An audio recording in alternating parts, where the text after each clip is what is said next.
በስመ አብ ወወልድ ወመንፈስ ቅዱስ አሐዱ አምላክ አሜን። ገድለ አቡነ ገብረ መንፈስ ቅዱስ ክፍል 4 ምዕራፍ 13። ከዚህ በኋላ ጌታችን ኢየሱስ ክርስቶስ ለአባታችን ለገብረ መንፈስ ቅዱስ ተገለጠለት፣ እንዲህም አለው። የመረጥኩህ ወዳጄ፣ ከእናትህ ማኅፀን ለየሁ፣ ከማኅፀንም ሳትወጣ የተመረጥክ አደረግኩ። በአንተ ደስ አለኝ፣ ሥራህንም ወደድኩ።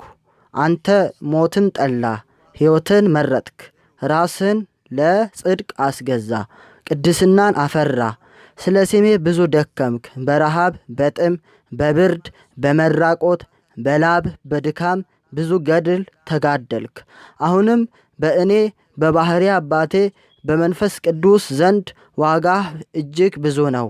አንደበትህን ገትሃልና አርምሞን ትዕግስትን ገንዘብ አድርገሃልና አንደበትህ ክፉ ነገር አልተናገረም፣ ከንፈሮችህም ሐሰትን አልተናገሩም።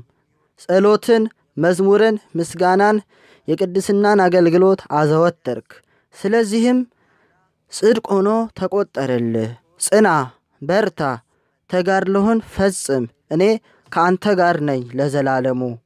ይህን ተናግሮ አፉን ሳመው፣ ኃይልንም አሳደረበት፣ ከእሱም ተሰወረ።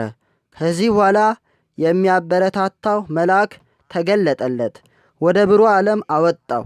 ኤዶም ወደሚባለው ወደ ታላቁ ገነትም አደረሰው።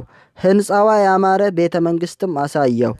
ኩሩዎች ትዕቢተኞች አያዩአትም፣ አይገቡባትም። አደባባዩዋ ሁሉ ያማረ ነው። የወርቅ የብር ምሰሶቿ 150,000 ነው። ከውስጧ ወተት ማር ይመነጫል። ለአባታችን ይህን ሁሉ አሳየው። ይህን ቦታ ውሰድ፣ ገድልህን ፈጽም አለውና ወደ ቦታው መለሰው። ከዚህ በኋላ መንፈስ አነሳስቶ ክርስቶስን የካዱ ሰዎች ወዳሉበት ወደ ምዕራብ አገር ወሰደው። ነገሥታቱ መኳንንቱ በሚወጡበት በሚገቡበት መንገድ ላይ አቆመው። ጌታችንም በዚህች መንገድ ታላቅ ምስክርነት ታገኛለህ፣ ብዙ መከራ ያገኘሃል፣ ጽና፣ በርታ አለውና ከእሱ ተሰወረ።